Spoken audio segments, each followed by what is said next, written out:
क्या आप जानते हो कि हमारे आसपास ऐसे आइडेंटिटीज़ हमेशा घूमते रहते हैं जिनसे हम अनजान होते हैं और वो हमारी नंगी आँखों को दिखाई नहीं देते। जब भी आप कभी अकेले कमरे में होते हो तो क्या आपने कभी ऐसा फील किया है कि कोई आपको पीछे से देख रहा है, या फिर कभी आप अकेले सड़क पर निकले हो रात के समय और आपको ऐसा फील होता है कि कोई आपका पीछा कर रहा है। हमारी नंगी आंखों को ये सब दिखाई नहीं देता, लेकिन जो हमारी सिक्स्थ सेंस होती है वो ये सब कुछ सेंस कर सकती है। बहुत सारे लोग ये कहते हैं कि वो स्पिरिट्स या फिर गोस्ट में नहीं मानते। उनसे मेरा ये सवाल है कि क्या आप भगवान को मानते हो? अगर आप भगवान को मानते हो तो आपका स्पिरिट्स में भी मानना ज़रूरी हो जाता है, क्योंकि जहाँ पर एक पॉजिटिव एनर्जी होती है वहाँ पर एक नेगेटिव एनर्जी ज़रूर होती है। तो आज जानेंगे कुछ ऐसे रियल गोस्ट स्टोरीज जिसे पैरानॉर्मल एक्सपर्ट्स ने वेरीफाई किया है। नंबर 3। तो ये स्टोरी शुरू होती है हर एक अमेरिकन क्लासिक मूवीज़ की तरह। एक कपल था जिनका नाम था एमिली और थॉमस। एक नया कपल जो एक घर के तलाश में था, जो उन्हें मिल भी गया, जो कि ज़्यादा पुराना भी नहीं था। एमिली ने उस घर के बारे में बहुत सारे किस्से सुने थे, लेकिन वो इन सब चीज़ों में नहीं मानती थी। जैसे ही वो घर के अंदर गए तो थॉमस ने बेसमेंट से बिल्ली की आवाज़ सुनी। तो थॉमस ने एमिली से कहा कि शायद कोई भूखी बिल्ली बेसमेंट में फंसी हुई है, मैं जाकर देख कर आता हूँ। और एमिली पूरे घर को एक्सप्लोर करने लगी। एक्सप्लोर करते करते उसको एक पियानो दिखाई दिया।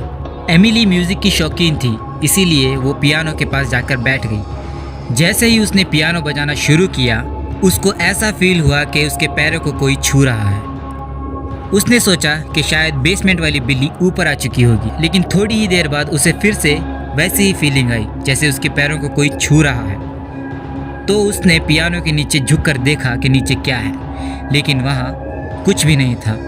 उसे लगा कि बिल्ली चली गई होगी, लेकिन कुछ देर बाद किसी ने उसके पैर को इतनी ज़ोर से पकड़ लिया कि वो अपने पैरों को हिला भी नहीं पा रही थी। एमिली बहुत ज़्यादा डर गई। जैसे तैसे उसने अपने पैर को छुड़ा लिया और बहुत ही तेज़ी से बेसमेंट की तरफ भागी जहाँ पर उसका पति था। उसने देखा कि उसके पति ने बिल्ली को हाथ में पकड़ रखा है। एमिली पहले से ही जान चुकी थी जो उसके पैर को छू रहा था वो कोई जानवर नहीं था। जैसे ही ये बात एमिली ने अपने पति को बताई तो उसने फ़ौरन उस घर की हिस्ट्री के बारे में रिसर्च करना शुरू कर दी। और थोड़ी बहुत सर्च के बाद उस घर के पुराने ओनर उन्हें मिल गए। उन्होंने बताया कि उनकी एक बेटी थी और वो 3 ही लोग उस घर में रहते थे। एक रात जब वो अपनी बच्ची को कमरे में सुलाकर बाहर गए और दूसरे दिन आकर देखा तो उनकी बच्ची मर चुकी थी। डॉक्टरों ने बताया था कि उस बच्ची की मौत दिमाग में खून जम जाने की वजह से हुई है। तो उस कपल ने ट्रॉमा से बाहर निकलने के लिए अंतिम संस्कार के दूसरे ही दिन उस घर को छोड़ दिया था। उनकी बातें सुनने के बाद एमिली ने अपना पियानो वाला किस्सा बताया। एमिली की बात सुनने के बाद उस कपल का रंग ही उड़ गया। उस बच्ची के फादर ने बताया कि जब भी वो उस घर में हाइड एंड सीक खेलते थे, यानी लुक्का छुपी खेलते थे, तो हमेशा वो बच्ची पियानो के नीचे जाके छुप जाती थी और उसके फादर उसे ढूंढने की एक्टिंग करते हुए पियानो बजाने लगते थे। तो वो बच्ची नीचे से खिलखिलाते हुए हंसते हुए अपने पापा के पैरों में गुदगुदी किया करती थी और उनके पैरों को पकड़कर हिलाया करती थी।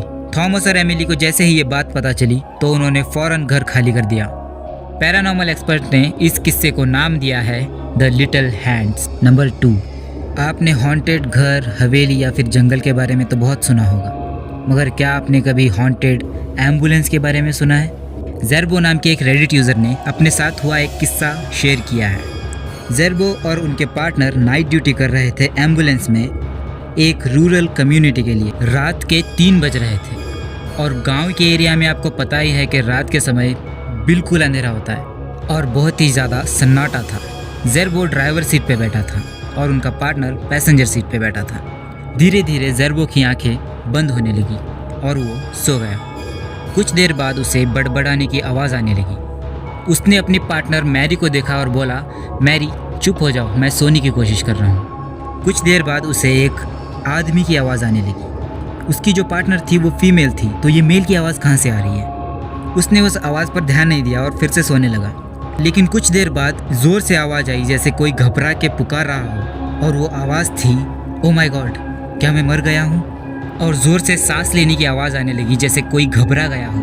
मैरी और ज़ेर्बो दोनों घबरा गए और अकड़ कर बैठ गए। उन दोनों ने पीछे घूम कर देखा जहाँ से आवाज़ आ रही थी और जैसे ही उन्होंने पीछे देखा तो पीछे कोई नहीं था। मैरी और ज़र्बो बहुत ज़्यादा घबरा गए और दोनों ने एम्बुलेंस का दरवाज़ा ज़ोर से खोला और भाग गए। भागते भागते ज़र्बो को एम्बुलेंस के अंदर से आवाज़ आने लगी तो वो रुक गया। जैसे ही वो एम्बुलेंस के पास गया तो उसको हिस की आवाज़ आने लगी, जैसे कुछ लीक हो रहा हो। उसको लगा कि शायद ऑक्सीजन के बोतल का रेगुलेटर खराब हो गया है और ऑक्सीजन लीक हो रहा है। वो दोनों बहुत ज़्यादा डर गए थे, लेकिन दोनों ने हिम्मत जुटाई और एम्बुलेंस के पीछे का दरवाज़ा खोल दिया ताकि ऑक्सीजन के लीक होने से कुछ बड़ा एक्सीडेंट ना हो जाए। और जैसे ही उन्होंने एम्बुलेंस का दरवाज़ा खोला तो अंदर कोई नहीं था।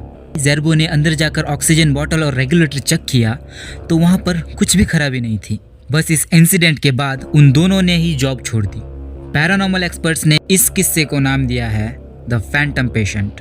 नंबर 1, ये किस्सा है ऑस्ट्रेलिया के मेलबोर्न शहर का, जहाँ पर एब्राहम नाम का एक लड़का एक नए अपार्टमेंट में शिफ्ट होता है, जिसने अपनी पहली कमाई से पहला घर लिया था। ये एक छोटा सा 1 बेडरूम अपार्टमेंट था जो एक टीनेजर अफोर्ड कर सकता, और ये अपार्टमेंट 1930 में बनाया गया था। एब्राहम ने बताया कि वो कई महीनों से वहाँ पर रह रहा था, लेकिन एक दिन जब वो काम से वापस आया तो उसके बाथरूम के सीलिंग में एक बड़ा सा छेद था। उसने बताया कि वो होल ऐसा था कि किसी ने बार बार पंच मारकर उसको तोड़ा हो। एब्राहम ने जब ध्यान से देखा तो वो सीलिंग का वुड 1 इंच मोटा था, जिसको तोड़ने के लिए किसी बॉक्सर की जरूरत पड़ सकती है। जब उसने ऊपर झांका तो ऊपर एक एटिक था। एटिक मतलब जैसे पुराने घर होते थे, वहाँ पर ऐसे ऊपर अलग से एक स्टोर रूम बनाया जाता था। एब्राहम ने लैंडलॉर्ड को कॉल किया और बोला कि मेरी सीलिंग इस तरह से टूट गई है। और लैंडलॉर्ड ने बोला कि ये तो हर बार होता ही रहता है, जैसे पिछली बार भी जो यहाँ पर रहते थे उनके साथ भी ऐसा ही हुआ था, तो कोई प्रॉब्लम नहीं है, मैं इसको फिक्स कर देता हूँ। उसके बाद सब कुछ ठीक हो गया, लेकिन 1 महीने बाद एक रात जब एब्राहम की नींद खुली तो उसके रोंगटे खड़े हो गए। उसे ऐसा फील हो रहा था कि कोई उसकी बॉडी को छू रहा है। वो महसूस तो कर सकता था कि कोई उसकी बॉडी को छू रहा है, मगर उसे कोई दिखाई नहीं दे रहा था। वो जैसे तैसे हड़बड़ा के उठा और बेड के कोने में डर कर बैठ गया, मगर कुछ ही देर बाद सीलिंग से आवाज़ आने लगी जैसे कोई आलू की बोरी खींच रहा। एब्राहम बहुत ज़्यादा डर गया, लेकिन उसने अपने आप को दिलासा दिलाया और बोला कि शायद कोई जानवर चढ़ गया होगा ऊपर। लेकिन उसे भी पता था कि कोई जानवर इतनी ज़ोर से आवाज़ नहीं कर सकता। जैसे तैसे करके उसने हिम्मत जुटाई और घर के सारे लाइट्स ऑन कर दिए और एक बेसबॉल बैट हाथ में ली और उस आवाज़ का पीछा करने लगा।